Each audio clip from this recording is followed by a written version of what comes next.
तीजी शुरू हो गई है। ले लिया। हाँ, लगता है रुक के परमेश्वर जी ऐतकी सच्ची मुच्ची मेहर करनगे तो सही बनूंगी और बहुत छोटी बनूंगी, है ना। 2 घंटिਆਂ 'ਚ लगता कि जरूर ये कंट्रोल हो जाऊगी। हाँ, तो जिस वेले इदां मेरे नाल होण लग पई, इदां ही हुंदी हुंदी कुछ चिर मतलब बीतिया। उस तो आनंद ना कोई, मेरे आनंद दा हद नहीं कोई। एक दिन ऐसा आउण लग पिया कि होर जिहड़ियां मेरियां फ्रेंडां आ बचपन दियां, रिश्तेदार आ मेरे भोरे दे विच, जदों मतलब मेरा भोरा तो हुंदा ही नहीं सी, उसले भोरा तो पंडाल बन जांदा सीगा। मेरे गोडे दे लागे आके कोई होर दूजा जणा, मेरी दोस्त मैनूं इन्ना जुड़ के बहना चाहुंदी है जां कोई रिश्तेदार, ना मैं हर एक नूं इदां हत्थ कर दिंदी, नो नो नो, दूर रहो दूर रहो दूर रहो।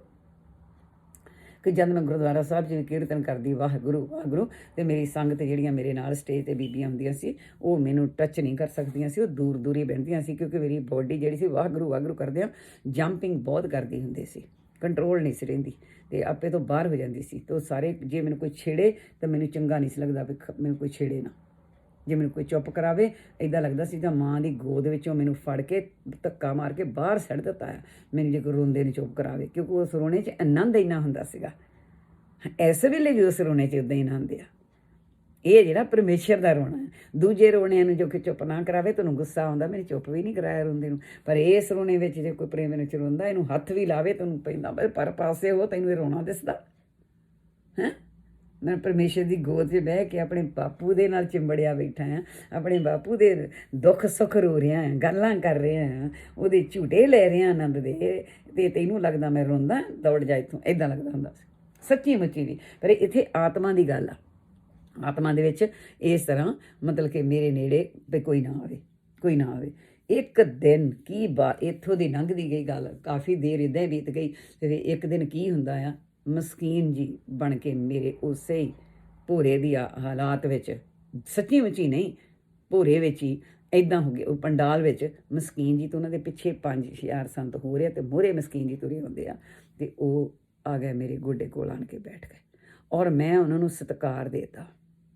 ਮੇਰੀ ਆਤਮਾ ਨੇ ਬਾਹਰ ਦੀ ਨਹੀਂ ਗੱਲ, ਇਹ ਅੰਦਰ ਦੀ ਗੱਲ ਆ। ਜਦੋਂ ਸਤਿਕਾਰ ਦਿੱਤਾ ਅਤੇ ਮੇਰਾ ਆ ਜਿਹੜਾ ਸੱਜਾ ਹੱਥ ਆ ਉਹਨਾਂ ਦੇ ਗੋਡੇ ਨੂੰ ਲਾਉਣ ਲਈ, ਸਤਿਕਾਰ ਕਰਨ ਲਈ ਸਿਰ ਨਿਵਾਇਆ ਨਾਲ, ਇੱਦਾਂ ਗੋਡੇ ਨੂੰ ਜੇ ਹੱਥ ਨਹੀਂ ਲੱਗਾ, ਸਿਰ ਨਿਵਾ ਦਿੱਤਾ। ਬਸ ਜੀ ਮੇਰੇ ਪ੍ਰੇਮੀ ਜਨੋਂ, ਸਿਰ ਨਿਵਾਉਣ ਦੀ ਡੇਰੀ ਸੀ, ਕੀ ਭਾਣਾ ਬਿਰਤ ਗਿਆ ਮੇਰੇ ਨਾਲ। ਫਿਰ ਤਾਂ ਮੈਂ ਜਿਸ ਤਨ ਲੱਗੀਆਂ ਸੋ ਤਨ ਜਾਣੇ। ਓ ਹੋ ਬਸ ਉੱਥੇ ਨਾ ਕੋਈ ਮਸਕੀਨ ਤੇ ਨਾ ਕੋਈ ਸੰਤ, ਨਾ ਕੋਈ ਪੰਡਾਲ ਤੇ ਨਾ ਕੁਛ। ਉੱਥੇ ਤਾਂ ਰਾਖਸ਼ੀ ਰਾਖਸ਼, ਸਾਰਾ ਰਾਖਸ਼ਾਂ ਦਾ ਰੂਪ ਧਾਰਨ ਕਰ ਗਿਆ ਉਹ ਪੰਡਾਲ। ਮੇਰੇ ਉੱਤੇ ਉਸ ਰਾਖਸ਼ਾਂ ਨੇ ਹਵਾ ਬੋਲ ਦਿੱਤਾ।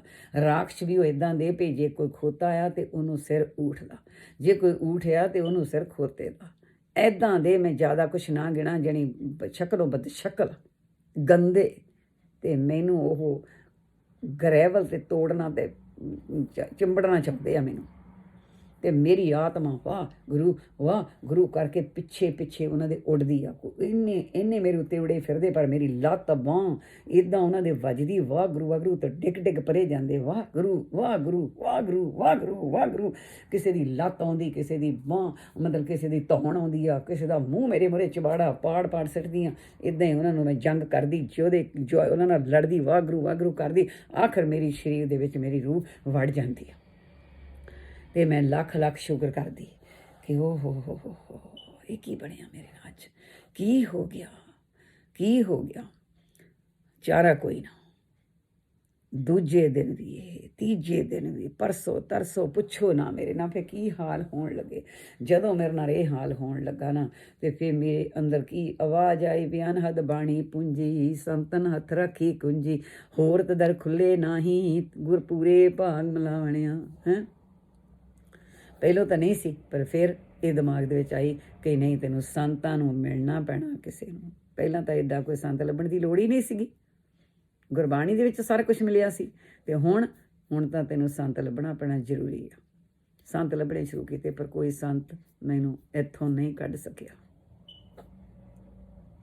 तदे परमेश्वर ने इत्थे तक कहता सी गुरु नानक देव की बाणी पे सोने का चौका कंचन कुआर रूपे का कारा बहुत विस्तार गंगा का उदक क्रांति की आग वो गरड़ा खाना दुध से उगाड़ रे मन लेखे काबू ना पाए जाम न पीजे साचे ना 10 लिखे हुए पा 10 8 लिखे हुए पास चारे वेद मुखागर पाठ पूर्वी नावे वरना की रात वो वर्त नेम करे दिन रात वो काजी मूला होवे सेख जोगी जंगम भगमे पेख को गिर ही कर्मा की संद बिन बुझे सब खड़ी संबंध। देखो गुरु नानक की बाणी जे तू परमेश्वर ना इस बुझारत नूं ना बुझिया कि परमेश्वर कौन है ना बन के ले जाए जाओगे बन के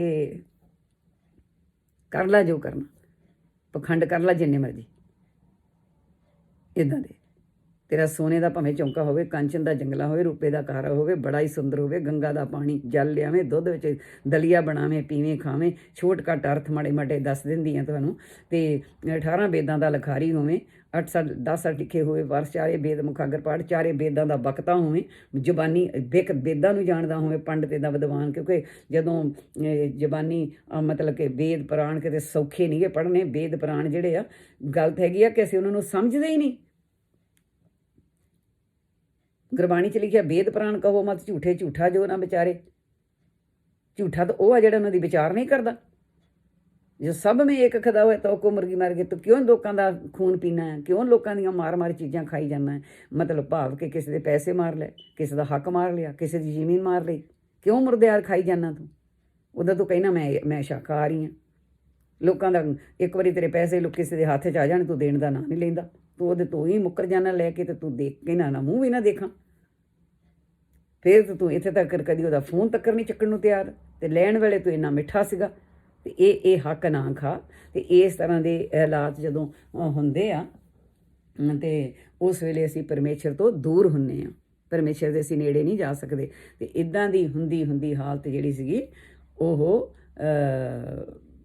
हुंदी गई ते कोई चारा ना कि की कीता जावे। हुण मैं सोचिया भई कोई संत लभ्या जावे भाव के संत लभ्या जावे मैनूं कोई महान संत लभ्या जावे पर नहीं मैनूं कोई संत नहीं मैं महान संतां दे डेरियां तक गई हाँ हो। फिर एक मैनूं बच्ची विंड संत दा पता लगा उत्थे मेरे अठे पैर ही पाठ चलते हुंदे सीगे सहज पाठ क्योंकि मैं आम पाठ भी नहीं सी कराउंदी किते क्योंकि मैनूं यकीन नहीं हुंदा सीगा कि जिहड़े हालात हो गए आ समाज दे कि शरधा दे नाल पाठ नहीं करदे ते इस करके उत्थे शरधा नाल पाठ करदे सी ते मैं उत्थे ही पाठ रखाउंदी हुंदी सी।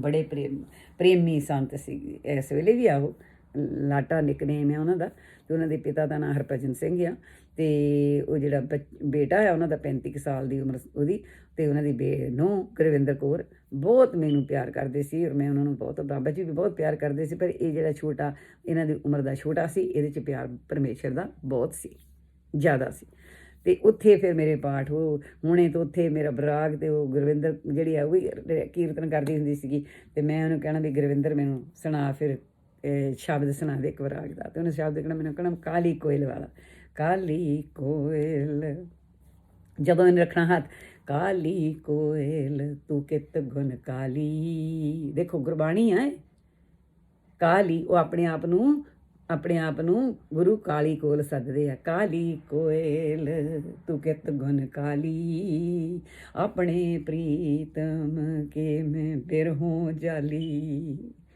अपने प्रीतम के मैं बिरहों जाली काली कोयल तू कित गुण काली मैं कोयल काली हो गई हाँ अपने प्रीतम दे बिरहे दे नाल विराग दे नाल काली हो गई हाँ। इन्ना विराग आ बाणी दे विच परमेश्वर दे विछोड़े दा ते फिर की होया इस तरह उत्थे पाठ हुंदे सीगे ते फिर जदों फिर भी गल ना बनी उन्होंने वो भी बेचारे मैं गई इसे करके सी उत्थे भी मेरा आप मसला शायद हल हो जाए भोरे वाला नहीं होया फिर उन्होंने कहा तेनों उन्होंने भी बेचारे ने यही कहा भी तेनों भी भैन जी परमेश्वर तेनों आपे कड्डू बाबा जी कहते बेटा तेरियां ते नरवां जदों मेरी नर्व ते हथ गया कहते नरवां वाह गुरु कर दियां ते तेनों परमेश्वर पाई जदों नहीं कोई चारा चलिया तो क्या नरवां ते आपे कड्डू आपे ही तेनों कड्डूगा आपे कड्डण वाली फिर इस तरह की गल बनी कि इत्थों तक भी कि अमेरिका दे विच वियतनाम के जोगी जिहड़े स्पिरिट उत्थों मैनूं गल चेते आ गई कि वो नरवां ते हथ रखदे हुंदे सी। फिर सुणाऊँ ये स्टोरी बन जानी किड्डी लम्मी लै जानी है गल आपां इधर नूं ना जाइए ਉਹਨਾਂ ਦੇ ਨਾਲ ਵੀ ਮੇਰਾ ਮਿਲਾਪ ਹੋਇਆ ਸੀ, ਮਿਸਟਰ ਡਾਇੰਗ ਦੇ ਨਾਲ। ਉਹਨਾਂ ਦੇ ਵੀ ਸਰਟੀਫਿਕੇਟ ਮੇਰੇ ਕੋਲ ਜਦੋਂ ਪਹਿਲੀ ਕਲਾਸ ਸੀ ਉਹਨਾਂ ਦੀ ਮੈਂ ਲਈ, ਅਤੇ 14 ਕਲਾਸਾਂ ਵਾਲਿਆਂ ਨਾਲੋਂ ਵਾਧੂ ਜਿਹੜੇ ਕੰਮ ਸੀ ਉਹ ਪਰਮੇਸ਼ਰ ਦੇ ਹੁੰਦੇ ਸੀਗੇ। ਉਹਦੇ ਵਿੱਚ ਇੱਦਾਂ ਸੀ, ਛੋਟੀ ਜਿਹੀ ਗੱਲ ਦੱਸ ਦਿੰਦੀ ਛੋਟ ਟੱਕ ਦੇ ਵਿੱਚ, ਵੱਡੀ ਉਦੋਂ ਸੁਣਾਉਂਗੀ ਜਦੋਂ ਤੁਸੀਂ ਮੈਨੂੰ ਫੋਨ ਕਰਨਾ ਚਾਹੂਗਾ ਤਾਂ, ਗੱਲ ਕਰਨੀ ਚਾਹੂ ਤਾਂ, ਕਿ ਨਰਵ 'ਤੇ ਹੱਥ ਰੱਖਣਾ ਅਤੇ ਦੂਜਿਆਂ ਦੇ ਰੋਗ ਧੋਤੇ ਜਾਂਦੇ ਸੀ ਐਨਰਜੀ ਦੇ ਨਾਲ। ਅਤੇ ਇੱਦਾਂ ਸੀ ਉਹ, ਤਾਂ ਮਸਕੀਨ ਜੀ ਤੋਂ ਪੁੱਛ ਕੇ ਫਿਰ ਵੀ ਉਹਨੂੰ ਕੰਮ ਕੀਤਾ ਸੀਗਾ ਵੀ ਇਹ ਕਿਤੇ ਗੁਰਸਿੱਖੀ ਤੋਂ ਗਲਤ ਤਾਂ ਨਹੀਂ। ਉਹ ਕਹਿੰਦੇ ਨਹੀਂ ਬੇਟਾ, ਇਹ ਜੋਗੀ ਇਸੇ ਤਰ੍ਹਾਂ ਹੀ ਆਪਰੇਸ਼ਨ ਕਰਦੇ ਆ, ਹੈ ਨਾ। ਅਤੇ ਐਨੀਵੇ ਉਹਦੇ ਵਿੱਚ ਬਹੁਤ ਵੱਡੀ ਦਇਆ ਸੀਗੀ ਮੇਰੇ 'ਤੇ। ਲੋਕ ਇੰਨਾ ਰੋਗ ਲੋਕਾਂ ਦੇ, ਕੋੜ ਲੋਕਾਂ ਦੇ ਜਾਂਦੇ ਸੀ, ਠੀਕ ਹੁੰਦੇ ਸੀ। ਔਰ ਜਦੋਂ ਹੀ ਮੇਰੇ ਰਸਤੇ 'ਚ ਰੁਕਾਵਟਾਂ ਸੀਗੀਆਂ ਇਹ, ਅਤੇ ਬਾਹਰ ਲੋਕਾਂ ਦੇ ਇਲਾਜ ਹੋਣੇ, ਮੈਨੂੰ ਕਿਹੜਾ ਕੋਈ ਭੂਤ ਘੇਰਦਾ ਸੀ। ਮੈਨੂੰ ਤਾਂ ਅੰਦਰ ਦੀ ਜਿਹੜੀ ਦਰਗਾਹ ਦੀ ਮਾਇਆ ਮੇਰੇ 'ਤੇ ਪਈ ਸੀਗੀ, ਦਰਗਾਹ ਦੀ ਜਿਹਨੂੰ ਕਹਿੰਦੇ ਆ, ਇੰਦਰ ਦੀ ਮਾਇਆ ਮੈਂ ਕਹਿ ਸਕਦੀ ਹਾਂ ਉਸ ਵੇਲੇ, ਕਿ ਉਹਨੇ ਮੈਨੂੰ ਘੇਰਿਆ ਸੀ, ਜਿਹੜੀ ਮੈਨੂੰ ਗਾਂਹ ਲੰਘਣ ਨਹੀਂ ਦਿੰਦੀ ਸੀ। ਅਤੇ ਦੁਨਿਆਵੀ ਮੈਨੂੰ ਲੋਕਾਂ ਦੇ ਭੂਤ ਮੇਰੇ ਕੋਲ ਡਰਦੇ ਭੱਜਦੇ ਸੀ। ਅਤੇ ਫਿਰ ਮੈਂ ਇਹ ਛੱਡ ਦਿੱਤਾ। ਮੈਂ ਕਿਹਾ ਨੋ, ਲੋਕੀ ਤਾਂ ਇੱਥੇ ਕਿਉਂ ਲੱਗਣ ਲੱਗ ਪਏ, ਪਤਾ ਆ ਵੀ ਲਾਲਚ ਹੈ ਨਹੀਂ ਬੀਬੀ ਨੂੰ, ਅਤੇ ਦੂਜੇ ਰੋਗ ਲੋਕਾਂ ਦੇ ਠੀਕ ਹੁੰਦੇ ਆ। ਅਤੇ ਮੈਂ ਫਿਰ ਇਹ ਛੱਡਿਆ ਕੰਮ, ਕਿਉਂਕਿ ਮੈਨੂੰ ਘਰ 'ਚ ਵੀ ਸਾਰੇ ਗੁੱਸੇ ਹੁੰਦੇ ਆ ਵੀ ਤੈਨੂੰ ਮਤਲਬ ਇਹੋ ਹੀ ਕੰਮ ਹੈ, ਤੈਨੂੰ ਹੋਰ ਕੋਈ ਕੰਮ ਨਹੀਂ। ਐਨੀਵੇ ਮਤਲਬ ਕਿ ਤਾਂ ਦੂਜੀ ਚੀਜ਼ ਮੈਨੂੰ ਇਹ ਦੁੱਖ ਸੀ ਕਿ ਮੈਂ ਆਪ ਤਾਂ ਅੜੀ ਬੈਠੀ ਹਾਂ, ਅਤੇ ਬਾਬਾ ਸੰਤ ਮੈਨੂੰ ਕਹੀ ਜਾਂਦੇ ਤੂੰ, ਤੇਰਾ ਰਾਹ ਸਾਫ਼ ਆ। ਅਤੇ ਮੇਰੇ ਰਾਹ ਦੇ ਵਿੱਚ ਮੈਨੂੰ ਪਤਾ ਵੀ ਹਲੇ ਬਾਬਾ ਜੀ ਮੈਨੂੰ ਕੱਢੋ ਇਸ ਰਾਹ ਦੇ ਵਿੱਚੋਂ, ਜਿੱਥੇ ਜਦੋਂ ਹੀ ਮੇਰੀ ਬਿਰਤੀ ਨਿਕਲਦੀ ਸ਼ੁਰੂ ਹੁੰਦੀ ਆ ਜਾਂਦੀ ਆ, ਮਤਲਬ ਕਿ ਹੁਣ, ਅਤੇ ਉੱਥੇ ਰਾਹ ਦੇ ਵਿੱਚ ਤਾਂ ਮੈਨੂੰ ਇੰਨੀਆਂ ਬਿਪਤਾਵਾਂ ਪੈਂਦੀਆਂ ਆ, ਗਲ ਮੇਰਾ ਘੁੱਟਿਆ ਜਾਂਦਾ, ਅੱਗ ਪੈਂਦੀ ਆ, ਕੰਡੇ ਚੁੱਭਦੇ ਆ, ਇਹ ਕੁਛ ਹੁੰਦਾ, ਕਦੀ ਕੁਛ, ਕਦੀ ਸ਼ੇਰ ਪੈਂਦਾ, ਕਦੀ ਕੁਛ ਹੁੰਦਾ ਮੇਰੇ ਨਾਲ। ਅਤੇ ਮੈਂ ਭੱਜ ਕੇ ਆਪਣੇ ਭੋਰੇ ਦੇ ਵਿੱਚੋਂ ਆਪਣੀ ਬਿਲਡ ਦੇ ਉੱਤੇ ਆਉਂਦੀ ਹਾਂ। ਇਹ ਮੇਰੀ ਹਾਲਤ ਹੋਣ ਲੱਗੀ ਜਿਹੜੀ ਭਿਆਨਕ ਸੀਗੀ।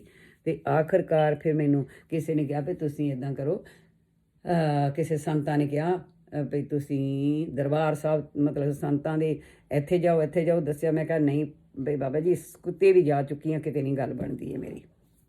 ਉਹ ਕਹਿੰਦੇ ਫਿਰ ਦਰਬਾਰ ਸਾਹਿਬ ਸੁਖਣਾ ਸੁਖੋ। ਫਿਰ ਭਾਈ ਜੀ ਮੈਂ ਦਰਬਾਰ ਸਾਹਿਬ ਸੁਖਣਾ, ਪਿਆਰੀ ਸਾਧ ਸੰਗਤ ਜੀ, ਮੈਂ ਦਰਬਾਰ ਸਾਹਿਬ ਸੁਖਣਾ ਸੁਖੀ, ਖੰਡ ਪਾਠ ਸੁੱਖ ਲਿਆ ਦਰਬਾਰ ਸਾਹਿਬ। ਮੈਨੂੰ ਨਹੀਂ ਸੀ ਪਤਾ ਵੀ ਦਰਬਾਰ ਸਾਹਿਬ ਖੰਡ ਪਾਠ ਸੁੱਖ ਤੇ ਲਿਆ ਆ, ਅਤੇ ਵੀ ਉੱਥੇ ਟਾਈਮ ਵੀ ਮਿਲੂ ਕਿ ਨਹੀਂ। ਅਤੇ ਮੈਂ ਉਹ ਚੀਵਿੰਡ ਵਾਲੇ ਬਾਬਾ ਜੀ ਨੂੰ ਦੱਸਿਆ, ਅਤੇ ਉਹ ਕਹਿੰਦੇ ਬੇਟਾ ਫਿਕਰ ਹੀ ਨਾ ਕਰ, ਪਰ ਉੱਥੇ ਦਰਬਾਰ ਸਾਹਿਬ 'ਚ ਉੱਪਰ ਜਿਹੜੀ ਆ ਸੱਚਖੰਡ, ਉਹ 22 ਸਾਲ ਬਾਅਦ ਵਾਰੀ ਆਉਂਦੀ ਆ, ਥੱਲੇ 12 ਸਾਲ ਬਾਅਦ ਵਾਰੀ ਆਉਂਦੀ ਆ। ਅਤੇ ਪਰ ਆਪਣੇ ਬੰਦੇ ਵਿੱਚ ਬਹੁਤ ਹੀ ਕਮੇਟੀ ਦੇ, ਆਪਾਂ ਨੂੰ ਜਦੇ ਵਾਰੀ ਦੇ ਦੇਣਗੇ। ਮੈਂ ਕਿਹਾ ਠੀਕ ਆ ਬਾਬਾ ਜੀ। ਅਤੇ ਅਸੀਂ 3 ਕੁ ਹਫ਼ਤੇ ਰਹਿੰਦੇ ਸੀਗੇ, ਤਾਂ ਅਸੀਂ ਫਿਰ ਇੰਡੀਆ ਗਏ। ਮੈਂ ਬਾਬਾ ਜੀ ਕੋਲ ਗਈ, ਅਤੇ ਬਾਬਾ ਜੀ ਨੂੰ ਕਿਹਾ ਲਓ ਬਾਬਾ ਜੀ ਭੇਟਾ, ਅਤੇ ਤੁਸੀਂ ਮੇਰਾ ਪਾਠ ਖੰਡ ਪਾਠ ਬੁੱਕ ਕਰਾਇਆ। ਖੰਡ ਪਾਠ ਬੁੱਕ ਕਰਾਉਣ ਗਏ ਬਾਬਾ ਜੀ, ਅਤੇ ਮੈਨੂੰ ਬਾਬਾ ਜੀ ਨੇ, ਵੱਡੇ ਬਾਬਾ ਜੀ ਗਏ ਸੀਗੇ, ਅਤੇ ਉਹਨਾਂ ਨੇ ਫੋਨ ਕੀਤਾ ਬੇਟਾ ਬਈ, ਉਹਨਾਂ ਨੇ ਕਿਹਾ ਕਮੇਟੀ ਨੇ ਭਈ ਭਾਈ ਸਾਹਿਬ ਜੀ ਭਈ ਤੁਹਾਡੇ ਬੰਦੇ ਨੂੰ ਅਸੀਂ ਵਾਰੀ ਤਾਂ ਦੇ ਦੇਵਾਂਗੇ, ਪਰ ਅਸੀਂ ਇਹ ਗੱਲ ਆ ਭਈ ਭੇਟਾ ਇੰਨੀ ਨਾ ਨਹੀਂ ਸਰਨਾ ਹੈਗਾ, ਭੇਟਾ ਜ਼ਿਆਦਾ ਦੇਣੀ ਪੈਣੀ ਆ। ਉਹ ਨਹੀਂ ਹੁਣ ਮੈਂ ਕਹਿਣਾ, ਅਤੇ ਨਾ ਮੈਨੂੰ ਯਾਦ ਆ, ਅਤੇ ਨਾ ਮੈਂ ਕਦੀ ਇਹ ਗੱਲਾਂ ਚੇਤੇ ਰੱਖੀਆਂ। ਪਰ ਦੁੱਗਣੀ ਚੌਗਣੀ ਜਿੰਨੀ ਭੇਟਾ ਉਹਨਾਂ ਨੇ ਐਕਸਟਰਾ ਮੰਗੀ ਵੀ ਟਾਈਮ ਦੇ ਦਾਂਗੇ। ਅਤੇ ਕਹਿੰਦੇ ਅਸੀਂ ਐਕਸਟਰਾ ਭੇਟਾ ਲੈ ਕੇ ਵੀ ਜਿੱਦਾਂ ਮਤਲਬ ਕਿ 2 ਸਾਲ ਬਾਅਦ ਵਾਰੀ ਦੇ ਦਿੰਦੇ ਹਾਂ, ਪਰ ਤੇਰੇ ਬੰਦੇ ਨੂੰ ਅਸੀਂ ਹੁਣੇ ਦੇ ਦੇਵਾਂਗੇ ਵਾਰੀ, ਠੀਕ, ਕੋਈ ਫਿਕਰ ਨਾ ਕਰੋ। ਅਤੇ ਉੱਥੇ ਦੀ ਸੀ ਕਿ ਜੇ ਦਰਬਾਰ ਸਾਹਿਬ ਦੇ ਨਾ ਪੂਰੀ ਪਈ ਤਾਂ ਹੋਰ ਕਿੱਥੋਂ ਪੂਰੀ ਪੈਣੀ ਆ। ਇਹ ਤਾਂ ਦਰਬਾਰ ਸਾਹਿਬ ਮਤਲਬ ਕਿ ਨਾ ਹਰਿਮੰਦਰ ਸਾਹਿਬ ਤੋਂ ਪੂਰੀ ਨਾ ਪਈ, ਕਿਤੇ ਨਹੀਂ ਪੈਣੀ, ਹੈ ਨਾ। ਇਹ ਤੜਫ ਸੀਗੀ, ਸੱਚੀ ਗੱਲ ਵੀ ਸੱਚੀ ਹੋਈ, ਉੱਥੋਂ ਪੂਰੀ ਮੇਰੀ ਪਈ। ਇਹ ਨਹੀਂ ਮੈਂ ਕਹਿ ਸਕਦੀ ਕਿ ਮੇਰੀ ਪੂਰੀ ਨਹੀਂ ਪਈ, ਮੇਰੀ ਉੱਥੋਂ ਹੀ ਪੂਰੀ ਪਈ। ਉੱਥੋਂ ਹੀ ਮੇਰੀ ਦਰਬਾਰ ਸਾਹਿਬ ਨੇ ਹੀ ਮੈਨੂੰ ਬਾਂਹ ਜਿਹੜੀ ਸੀਗੀ, ਉਹਨੂੰ ਕਿਹਾ ਤੇ ਤੇਰਾ ਪਰਮੇਸ਼ਰ ਜਿਹੜਾ ਤੈਨੂੰ ਉਹਨੇ ਹੀ ਲੈਣਾ ਆ, ਉਹਨੇ ਹੀ ਫੜਨਾ ਆ, ਹੋਰ ਕਿਸੇ ਨੇ ਨਹੀਂ। ਉੱਥੋਂ ਹੀ ਉਹੀ ਐਂਡ ਸੀ ਮੇਰੀ, ਹੈ ਨਾ। ਅਤੇ ਜਦੋਂ ਉੱਥੋਂ ਬਾਅਦ ਮੈਂ ਹੋਰ ਫਿਰ ਕਿਤੇ ਨਹੀਂ ਗਈ, ਚਲੋ ਜੀ। ਅਤੇ ਜਦੋਂ ਮਤਲਬ ਕਿ ਪਾਠ ਬੁੱਕ ਹੋ ਗਿਆ, ਪਰਮੇਸ਼ਰ ਦੀ ਹੋਈ ਮਿਹਰ, ਮੈਂ ਕਿਹਾ ਬਾਬਾ ਜੀ ਤੁਸੀਂ ਕਰਿਆ ਵੋ, ਬਾਕੀ ਦੇ ਜਿਹੜੀ ਵੀ ਮਾਇਆ ਉਹ ਤੁਸੀਂ ਫਿਰ ਕੱਲ੍ਹ ਨੂੰ ਲੈ ਜਾਓ, ਪਰਸੋਂ ਨੂੰ ਲੈ ਜਾਓ, ਪਰ ਆਪਣੀ ਲਿਖਾ ਕੇ ਲੈ ਆਵੋ ਜਿੰਨੀ ਵੀ ਮਤਲਬ ਰਸੀਦ ਹੈ ਜੋ ਵੀ, ਚਲੋ ਜੀ। ਅਤੇ ਉਹਨਾਂ ਨੇ ਆਪਣਾ ਛੋਟੇ ਬਾਬਾ ਜੀ ਨੇ ਮੇਰੇ ਨਾਲ ਸੇਵਕ ਭੇਜਿਆ, ਉਹਨਾਂ 18 ਸਾਲ ਦਾ ਮੁੰਡਾ ਜੋਗਾ ਸਿੰਘ, ਅਤੇ ਉਹਨੂੰ ਮੇਰੇ ਨਾਲ ਭੇਜ ਦਿੱਤਾ। 6 ਸਾਲਾਂ ਦੀ ਗੱਲ ਹੈ, ਜ਼ਿਆਦਾ ਚਿਰ ਦੀ ਤਾਂ ਕੋਈ ਗੱਲ ਨਹੀਂ, 6 ਸਾਲਾਂ ਦੀ ਜਾਂ 5.5 ਸਾਲ, 6 ਸਾਲ ਹੀ ਇਸ ਗੱਲ ਨੂੰ ਅਜੇ ਹੋਏ। ਅਤੇ ਨਾਲ ਮੇਰੇ ਭੇਜਦਾ, ਤੁਸੀਂ ਚਾਹੋ ਮੈਨੂੰ ਮੰਗ ਕਰੋ ਵੀ ਉਹ ਬਾਬਾ ਜੀ ਦਾ ਫੋਨ ਦਿਓ, ਅਤੇ ਮੈਂ ਉਹਨਾਂ ਦਾ ਫੋਨ ਦੇ ਸਕਦੀ ਹਾਂ, ਤੁਸੀਂ ਸੱਚੀ ਮੁੱਚੀ ਮੇਰੀ ਹਿਸਟਰੀ ਉਹਨਾਂ ਕੋਲੋਂ ਸੁਣ ਸਕਦੇ ਹਾਂ। ਅਤੇ ਐਵੇਂ ਉਹਨਾਂ ਦਾ ਕੱਚੇ ਜਿਹੇ ਕੋਠੇ, ਬੜੇ ਗਰੀਬੀ ਦਾਵੇ ਦੇ ਵਿੱਚ ਰਹਿਣ ਵਾਲੇ, ਉਹ ਚੁੱਲ੍ਹਾ ਮੀਨ ਅੱਗ ਬਾਲ ਕੇ ਰੋਟੀ ਬਣਾਉਣੀ ਉਹਦੇ 'ਤੇ, ਤੇ ਮੱਛਰ ਨੇ ਵੀ ਇੰਨਾ ਤੋੜ ਖਾ ਜਾਣਾ, ਕਈ ਵਾਰੀ ਬਿਮਾਰ ਵੀ ਮੈਂ ਉੱਥੇ ਜਾ ਕੇ ਕਈ ਵਾਰੀ ਬਹੁਤ ਹੋ ਜਾਣਾ, ਪਰ ਮੈਂ ਆਪਣੇ ਹਸਬੈਂਡ ਨੂੰ ਨਹੀਂ ਦੱਸਣਾ ਮੈਂ ਬਿਮਾਰ ਹੋਈ ਹਾਂ ਜਾਂ ਮੱਛਰ ਬਹੁਤ ਲੜ ਗਿਆ ਜਾਂ ਕੀ ਹੋਇਆ, ਕਰਕੇ ਮੇਰਾ ਪ੍ਰੇਮ ਸੀ ਕਿ ਉੱਥੇ ਪ੍ਰੇਮ ਮੈਨੂੰ ਮਿਲਦਾ ਸੀਗਾ, ਪਾਠ ਪ੍ਰੇਮ ਨਾਲ ਕੀਰਤਨ, ਇਹ ਪ੍ਰੇਮ ਮਿਲਦਾ ਸੀ ਬਹੁਤ ਜ਼ਿਆਦਾ, ਅੰਦਰੋਂ ਪ੍ਰੇਮ ਮਿਲਦਾ ਸੀਗਾ, ਬਾਹਰੀ ਨਹੀਂ ਅੰਦਰ ਦਾ ਪ੍ਰੇਮ ਸੀ ਉਹਨਾਂ ਬੱਚਿਆਂ ਦੇ ਵਿੱਚ। ਅਤੇ ਦੂਸਰਾ ਸੱਚੀ ਮੁੱਚੀ ਜੇ ਕੋਈ ਚਾਹਵੇ ਅੱਜ ਵੀ ਉਹਨਾਂ ਨਾਲ ਗੱਲ ਕਰ ਸਕਦਾ। ਵਾਹਗਾ ਬਾਰਡਰ ਦੇ ਨੇੜੇ ਨਹੀਂ, ਉਹ ਵਾਹਗਾ ਬਾਰਡਰ ਦੇ ਨੇੜੇ ਜਾ ਕੇ ਆ, ਦੂਰ ਆ ਅੰਮ੍ਰਿਤਸਰ ਦੇ ਦੂਰ ਜਾ ਕੇ ਪਾਸੇ ਹੈਗਾ, ਅੰਮ੍ਰਿਤਸਰ ਤੋਂ ਪਰੇ। ਅਤੇ ਪਰ ਮੈਂ ਆਪਣੇ ਬਈ ਪ੍ਰਭੂ ਨੂੰ ਲੱਭਦੀ ਉੱਥੇ ਤੱਕ ਵੀ ਗਈ ਸੀ। ਅਤੇ ਜਦੋਂ ਪਾਠ ਮੇਰਾ ਹੋ ਗਿਆ, ਅਤੇ ਪਾਠ ਜਦੋਂ ਮੇਰਾ ਪਹਿਲਾ ਪਾਠ ਮੇਰਾ ਹੋਇਆ ਸੀਗਾ, ਜਦੋਂ ਮੈਂ ਆਪਣੇ ਮਰਗ ਦਾ ਕਰਾਇਆ ਸੀ, ਉਦੋਂ ਵੀ ਹੁਕਮਨਾਮਾ ਉਹੀ ਆਇਆ, ਅਤੇ ਇਹ ਫਿਰ ਹੁਕਮਨਾਮਾ ਦੁਬਾਰਾ ਉਹੀ ਆਇਆ। ਸੰਤਾਂ ਕੇ ਕਾਰਜ ਆਪ ਖਲਵਾ, ਹਰ ਕੰਮ ਕਰਾਵਣ ਆਇਆ ਰਾਮ, ਤਰਤ ਸੁਹਾਵੀ ਤਾਲ ਸੁਹਾਵਾ, ਵਿੱਚ ਅੰਮ੍ਰਿਤ ਜਲ ਛਾਇਆ ਰਾਮ। ਅੰਮ੍ਰਿਤ ਜਲ ਛਾਇਆ ਪੂਰਨ ਸਾਜ ਕਰਾਇਆ, ਸਗਲ ਮਨੋਰਥ ਪੂਰੇ, ਜੈ ਜੈਕਾਰ ਭਇਆ ਜਗ ਅੰਤਰ, ਲਾਥੇ ਸਗਲ ਵਸੂਰੇ।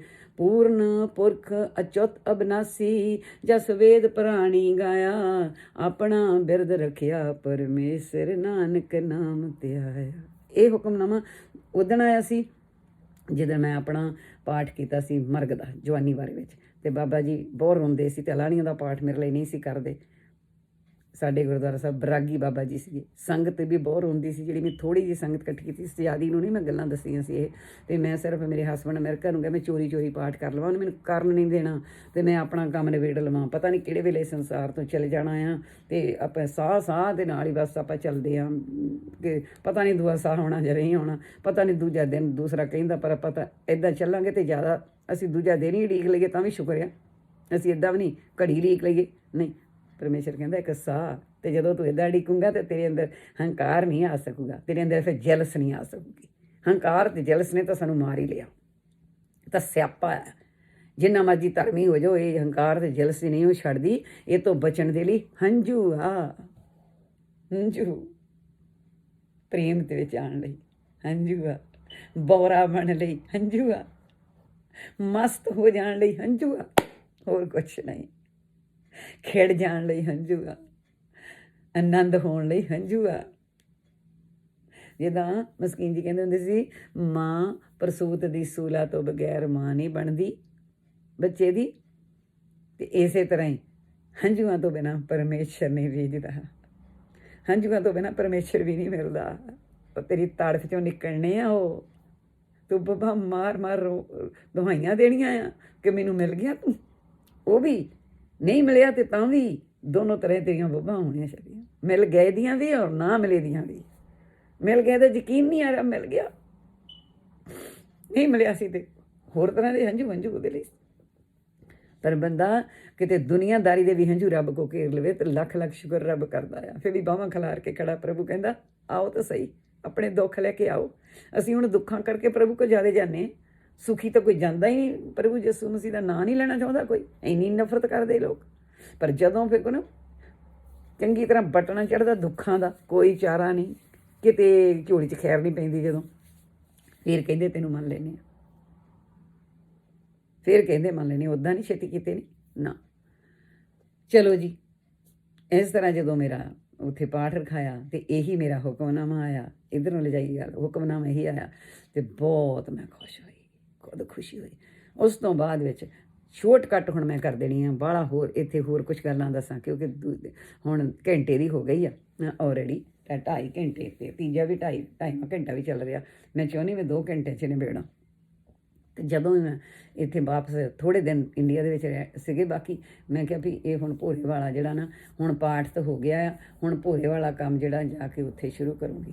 ਅਤੇ ਬਾਕੀ ਉੱਥੇ ਮੈਂ ਸੱਚਖੰਡ ਦੇ ਹੀ ਜਿਸ ਤਰ੍ਹਾਂ ਸਦਾ ਲਈ ਤੁਹਾਡਾ ਪਾਠ ਹੋਵੇ, ਸਦਾ ਲਈ ਤੁਹਾਡੀ ਅਰਦਾਸ ਹੋਵੇ, ਉੱਥੇ ਪੈਸੇ ਜਮ੍ਹਾਂ ਕਰਾ ਆਉਂਦੇ।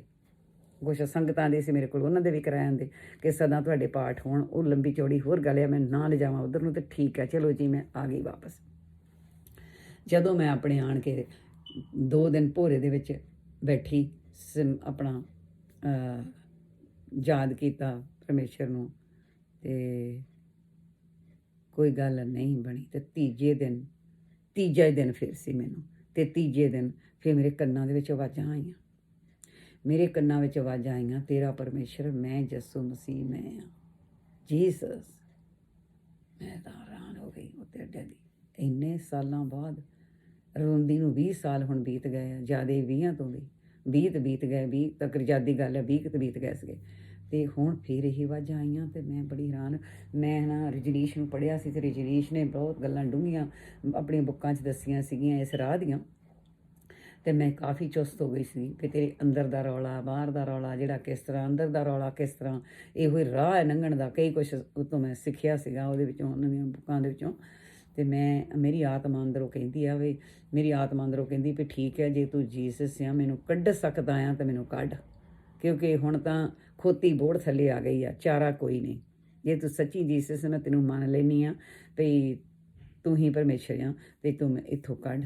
ਅਤੇ ਮੈਨੂੰ ਆਵਾਜ਼ ਆਈ ਵੀ ਮੈਂ ਤੈਨੂੰ ਇੱਦਾਂ ਇੱਥੋਂ ਨਹੀਂ ਕੱਢ ਸਕਦਾ ਜਿੰਨਾ ਚਿਰ ਤੈਨੂੰ ਮੇਰੀ ਨੌਲੇਜ ਨਾ ਆਵੇ।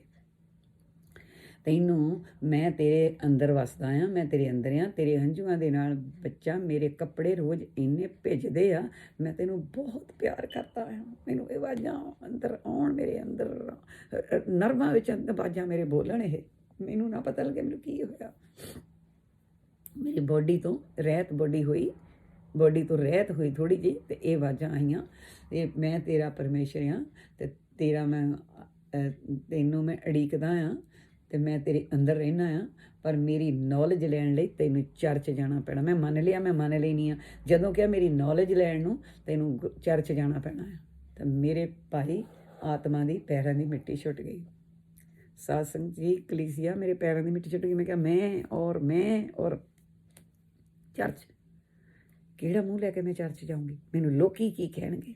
ਮੈਨੂੰ ਗੁਰਦੁਆਰੇ ਸੰਗਤਾਂ ਦੇ, ਕਮੇਟੀਆਂ ਦੇ ਕਿੱਥੇ ਕਿੱਥੇ ਮੇਰਾ ਮਤਲਬ ਕਿ ਪ੍ਰਚਾਰ, ਕੀਰਤਨ, ਲੋਕਾਂ ਨੂੰ ਇੰਨੇ ਨੂੰ ਅੰਮ੍ਰਿਤ ਛਕਾਉਣ ਵਾਲੀ, ਅਤੇ ਇੰਨਾ ਗੁਰਬਾਣੀ ਦੇ ਵਿੱਚ ਰੂਹ ਭਿੱਜੀ ਹੋਈ, ਅਤੇ ਪ੍ਰਭੂ ਮੇਰੇ ਏਡੇ ਗੁਰੂ ਨਾਨਕ ਦੀ ਬਾਣੀ 'ਚੋਂ ਮੇਰੇ ਕੰਮ, ਮਤਲਬ ਕਿ ਮੈਂ ਇਹ ਕੀ ਕਿੱਦਾਂ ਦੀ ਗੱਲ ਹੋ ਗਈ? ਇਹ ਕੀ ਕਿ ਨਹੀਂ ਹੋ ਸਕਦਾ, ਬਿਲਕੁਲ ਨਹੀਂ। ਇਹ ਤਾਂ ਮੈਨੂੰ ਬੜਾ ਮੁਸ਼ਕਿਲ ਲੱਗ ਗਿਆ ਇਹ ਗੱਲ। ਜਦੋਂ ਕਹੀ ਉੱਥੇ ਮੈਂ ਸ਼ਸ਼ਪਨੇ 'ਚ ਮੇਰੀ ਦਿਮਾਗ ਪਿਆ, ਅਤੇ ਨਾਲ ਹੀ ਮੈਂ ਕਿਹਾ, ਚੰਗਾ, ਅੰਦਰ ਆਤਮਾ ਨੇ ਵੀ ਜੇ ਤੂੰ ਸੱਚੀ ਮੁੱਚੀ ਪਰਮੇਸ਼ਰ ਆ, ਸੱਚੀ ਮੁੱਚੀ ਪਰਮੇਸ਼ਰ ਆ, ਅਤੇ ਮੈਂ ਨਾ ਚਰਚ ਇਕੱਲੀ ਨਹੀਂ ਜਾ ਸਕਦੀ ਜਿੰਨਾ ਚਿਰ ਮੇਰੇ ਬੱਚੇ ਨਾ ਮੇਰੇ ਮੂਹਰੇ ਚੱਲਣ। ਮੇਰੇ ਬੱਚੇ ਮੇਰੇ ਮੂਹਰੇ ਚੱਲਣ ਤਾਂ ਮੈਂ ਉਹਨਾਂ ਦੇ ਪਿੱਛੇ ਚੱਲ ਜਾਊਂਗੀ, ਮੈਂ ਇਕੱਲੀ ਨਹੀਂ ਜਾ ਸਕਦੀ।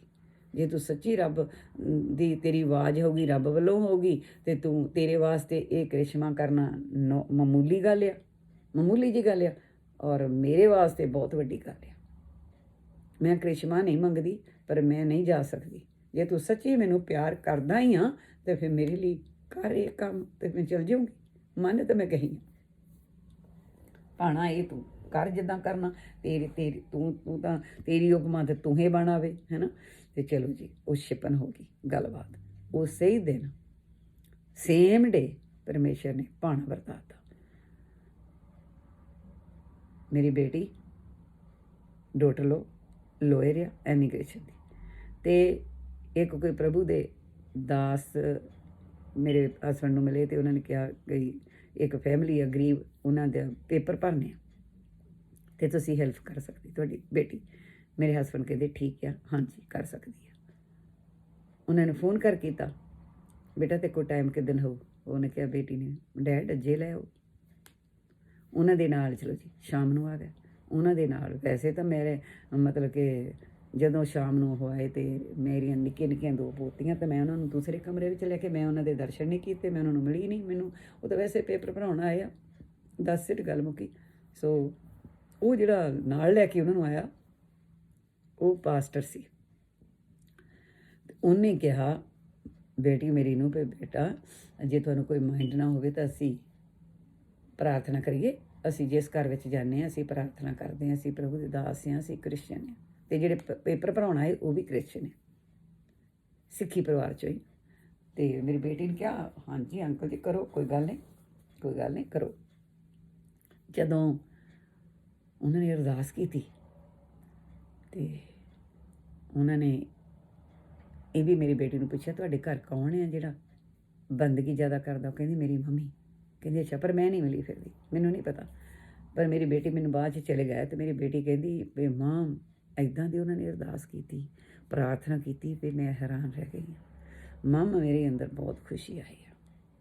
ਕਦੀ ਵੀ ਨਹੀਂ ਉਹ ਮੰਨਣ ਵਾਲੀ, ਸੋਚਣ ਵਾਲੀ, ਉਹ ਬੜੀ ਗੁਰੂ ਗ੍ਰੰਥ ਸਾਹਿਬ 'ਚ ਪੂਰੀ ਕੱਟੜ। ਹਾਂ ਅਤੇ ਵੀ ਕਦੀ ਨਹੀਂ ਸੋਚ ਸਕਦੀ, ਕਹਿੰਦੀ ਪਰ ਮਾਂ ਬਹੁਤ ਪ੍ਰੇਮ ਨੇ ਇੱਦਾਂ ਸਾਡੇ ਘਰ ਵਿੱਚ ਖੁਸ਼ੀ 'ਚ। ਕਹਿੰਦੀ ਮੈਂ ਸੋਚਾਂ ਡੈਡੀ ਤੈਨੂੰ ਬੁਲਾਊਗਾ, ਡੈਡੀ ਸੋਚਦਾ ਹੋਣਾ ਮੈਂ ਤੈਨੂੰ ਬੁਲਾਊਂਗੀ, ਰਹਿ ਗਏ ਉੱਦਾਂ ਹੀ, ਪਰ ਹੁਣ ਉਹ ਚਲ ਗਏ।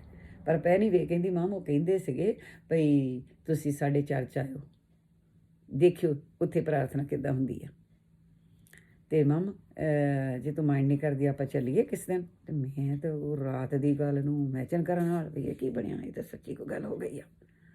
ਮੇਰੇ ਤਾਂ ਅੰਦਰ ਉਹ ਚੀਜ਼ਾਂ ਅੱਜ ਤੱਕ ਵੀ ਮੈਂ ਕਹਿੰਦੀ ਤਾਂ ਹੈ ਨਹੀਂ, ਪਰ ਮੇਰੇ ਅੰਦਰ ਤਾਂ ਉਹੀ ਚੀਜ਼ਾਂ ਸੋਚਾਂ 'ਚ ਆਈ ਜਾਣ ਵੀ ਇਹ ਤਾਂ ਮੇਰੇ ਨਾਲ ਰਾਤੀ ਗੱਲ ਹੋਈ ਆ, ਅੱਜ ਇਹ ਇੱਦਾਂ ਦਾ ਭਾਣਾ ਵਰਤ ਗਿਆ, ਇਹ ਤਾਂ ਕੋਈ ਗੱਲ ਸੱਚੀ ਮੁੱਚੀ ਦੀ ਗੱਲ ਆ।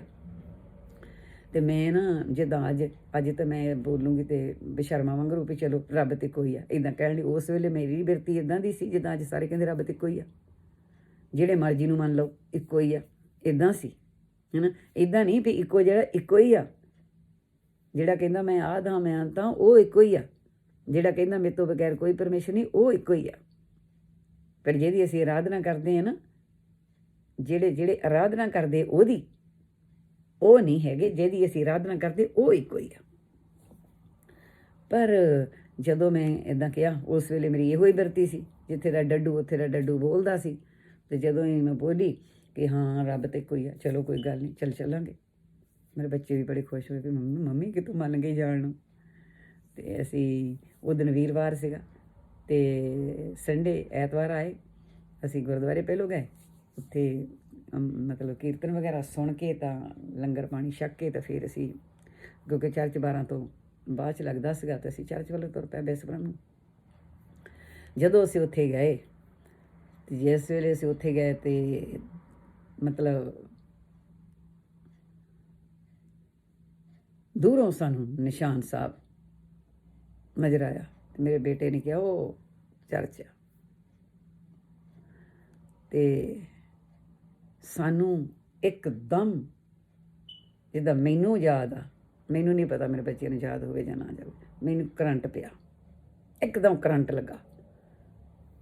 ਮੇਰੇ ਬੇਟੇ ਨੇ ਵੀ, ਮੇਰੀ ਡਾਟਰ ਨੇ ਵੀ ਕਿਹਾ ਸਾਨੂੰ ਵੀ ਇੱਦਾਂ ਹੀ ਹੋਇਆ। ਚਲੋ ਐਨੀਵੇ ਅਸੀਂ ਕੋਈ ਨੋਟਿਸ ਨਹੀਂ ਐਡਾ ਵੱਡਾ ਇਸ ਗੱਲ ਦਾ ਲਿਆ, ਚੱਲ ਗਏ ਅੰਦਰ ਜਦੋਂ ਗਏ, ਉਹ ਜਿਹੜੇ ਸਾਡੇ ਘਰ ਆਏ ਸੀ ਉਹ ਉਹਨਾਂ ਨੇ ਸਾਨੂੰ ਬੜਾ ਜੀ ਆਇਆਂ ਕੀਤਾ, ਸਾਨੂੰ ਚੇਅਰਾਂ 'ਤੇ ਬਿਠਾਇਆ। ਉੱਥੇ ਚੇਅਰਾਂ 'ਤੇ ਸਾਰੇ ਬੈਠੇ, ਮੈਂ ਬੜੀ ਵੇਖ ਕੇ ਆਰਾਮ ਸੀ, ਚੇਅਰਾਂ 'ਤੇ ਬੈਠੇ ਆ ਕਿ ਗੁਰਦੁਆਰੇ ਚੌਂਕੜੇ ਲਾ ਕੇ ਬੈਠੀ ਦਾ। ਚਲੋ ਜੀ ਚੇਅਰਾਂ 'ਤੇ ਬੈਠੇ, ਕੋਈ ਗੱਲ ਨਹੀਂ।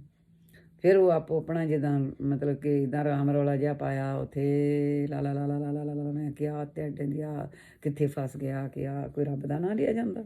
ਮੈਂ ਤਾਂ ਬੜੀ ਹੈਰਾਨ ਹੋਈ, ਪਰੇਸ਼ਾਨ। ਮੈਂ ਕਿਹਾ ਕਿ ਇਹਨਾਂ ਨੇ ਆਪਣਾ ਹੀ ਇੰਨਾ ਰਾਮ ਰੌਲਾ ਪਾਇਆ।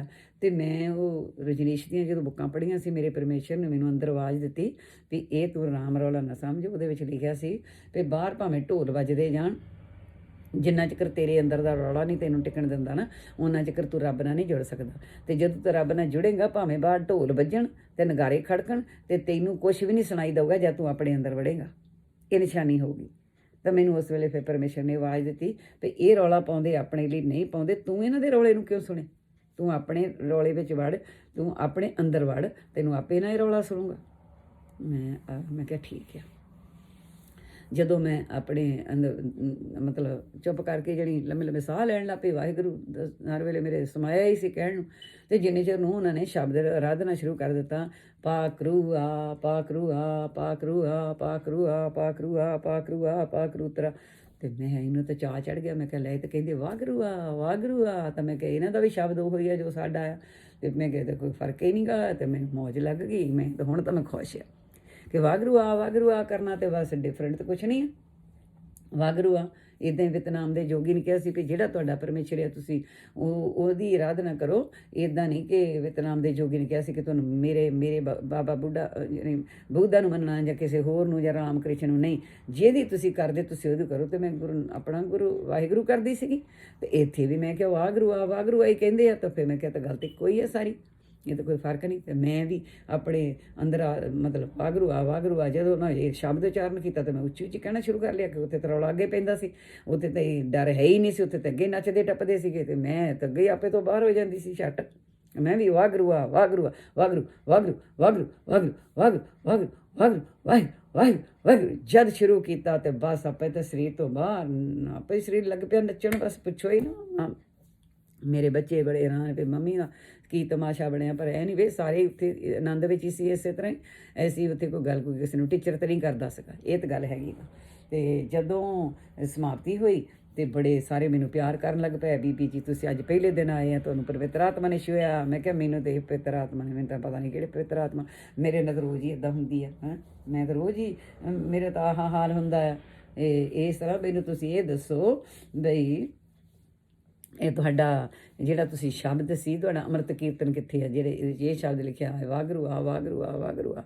ਉਹ ਕਹਿੰਦੇ ਅਸੀਂ ਤਾਂ ਸਾਨੂੰ ਤਾਂ ਪਤਾ ਨਹੀਂ ਇਹ ਕਿਹੜਾ ਸ਼ਬਦ ਵਾਗਰੂ ਆ ਵਾਗਰੂ ਆ। ਮੈਂ ਕਿਹਾ ਤੁਸੀਂ ਤਾਂ ਸਾਰੇ ਬੋਲਦੇ ਸੀ ਵਾਗਰੂ ਆ ਵਾਗਰੂ ਆ ਵਾਗਰੂ ਆ ਵਾਗਰੂ ਆ ਵਾਗਰੂ ਆ। ਜਦ ਮੈਂ ਇੱਦਾਂ ਕੀਤਾ ਵਾਗਰੂ ਆ ਵਾਗਰੂ ਆ, ਉਹਨਾਂ ਨੂੰ ਆ ਗਿਆ ਇਕੱਠੇ ਜਦੋਂ ਬੋਲਦੇ ਸੀ। ਇਹ ਬੀਬੀ ਦੇ ਜੋ ਦਿਮਾਗ ਦੇ ਵਿੱਚ ਇਹਨੂੰ ਉਹੀ ਸੋਝੀ ਆਉਣੀ ਆ। ਇਹਨੇ ਕਿਹਾ ਵਾਗਰੂ ਆ, ਅਸੀਂ ਕਹਿੰਦੇ ਸੀ ਪਾਕਰੂ ਆ, ਤਾਂ ਮਿਲਦਾ ਜੁਲਦਾ ਹੀ ਲਫ਼ਜ਼ ਸੀਗਾ ਪਾਗਰੂ ਆ ਪਾਗਰੂ ਆ ਪਾਗਰੂ ਆ। ਲੱਗਦਾ ਵਾਗਰੂ ਆ ਵਾਗਰੂ ਆ ਵਾਗਰੂ ਆ। ਮੈਂ ਬੜੀ ਆਨੰਦ, ਕਿਤੇ ਮੇਰੀ ਖੁਸ਼ੀ ਦੀ ਕੋਈ ਹੱਦ ਨਾ। ਵਾਗਰੂ ਆ ਵਾਗਰੂ ਆ, ਮੈਂ ਤਾਂ ਗੁੱਡੀ ਚੜ੍ਹ ਗਈ ਆਨੰਦ ਨੂੰ। ਅਤੇ ਜਦੋਂ ਫਿਰ ਉਹਨਾਂ ਨੇ ਮੈਨੂੰ ਦੱਸਿਆ ਨਹੀਂ ਨਹੀਂ ਆਂਟੀ ਜੀ, ਨਹੀਂ ਬੀਬੀ ਜੀ ਇੱਦਾਂ ਨਹੀਂ, ਅਸੀਂ ਤਾਂ ਕਹਿੰਦੇ ਸੀ ਪਾਕਰੂ ਆ ਪਾਕਰੂ। ਤਾਂ ਮੈਂ ਚੁੱਪ ਜੀ ਹੋ ਗਈ। ਮੈਂ ਕਿਹਾ ਪਾਕਰੂ ਕੀ ਹੁੰਦਾ? ਕਹਿੰਦੇ ਜਿਹੜੀ ਪਵਿੱਤਰ ਆਤਮਾ ਆ ਉਹਨੂੰ ਆਵਾਜ਼ਾਂ ਮਾਰਦੇ ਸੀਗੇ। ਮੈਂ ਫਿਰ ਚੁੱਪ ਜੀ ਕਰ ਗਈ, ਮੈਂ ਕੀ ਕਰਨਾ ਸੀ। ਮੈਂ ਅੱਛਾ। ਅਤੇ ਉਸ ਤੋਂ ਬਾਅਦ ਵਿੱਚ ਫਿਰ ਉਹਨਾਂ ਨੇ ਸਾਨੂੰ ਥੋੜ੍ਹਾ ਬਹੁਤ ਉੱਥੋਂ ਪੜ੍ਹਨ ਲਈ ਕੁਛ ਦਿੱਤਾ, ਸਾਨੂੰ ਹਾਲੇਲੂਇਆ ਲਿਖ ਕੇ ਦਿੱਤਾ। ਅਤੇ ਲਿਖਿਆ ਹੋਇਆ ਮੈਗਜ਼ੀਨ ਜਿੱਦਾਂ ਛੋਟੇ ਮੋਟੇ ਸੀਗੇ ਸਾਨੂੰ ਦਿੱਤੇ। ਸਾਨੂੰ ਤਾਂ ਹਾਲੇਲੂਇਆ ਵੀ ਨਹੀਂ ਕਹਿਣਾ ਆਉਂਦਾ ਸੀਗਾ। ਇਸ ਤਰ੍ਹਾਂ ਉਹ ਜੀ ਸਾਡੀ ਲਗਨ ਜਿਹੜੀ ਸੀਗੀ ਇੱਧਰ ਨੂੰ ਤੁਰ ਪਈ, ਕਿਉਂਕਿ ਹੋਰ ਬਹਾਨਾ ਕੋਈ ਹੈ ਨਹੀਂ ਸੀਗਾ, ਪਰਮੇਸ਼ਰ ਨੇ ਬਹਾਨਾ ਬਣਾ ਦਿੱਤਾ। ਅਤੇ ਫਿਰ ਛੇਤੀ ਪਰਮੇਸ਼ਰ ਦੀ ਇਹਦੇ ਵਿੱਚੋਂ ਹੁਣ ਆਪਣੇ ਫਿਰ ਟਾਈਮ 31 ਮਿੰਟ ਹੋ ਗਿਆ, ਆਪਾਂ ਦੂਜੀ ਵਾਰੀ 'ਚ ਫਿਰ ਚੱਲਦੇ ਹਾਂ। ਇਹ 3 ਹੋ ਗਈਆਂ, ਤਾਂ ਹੁਣ ਵਿੱਚ ਚੌਥੀ ਲਈ ਚੱਲਣਾ ਆ।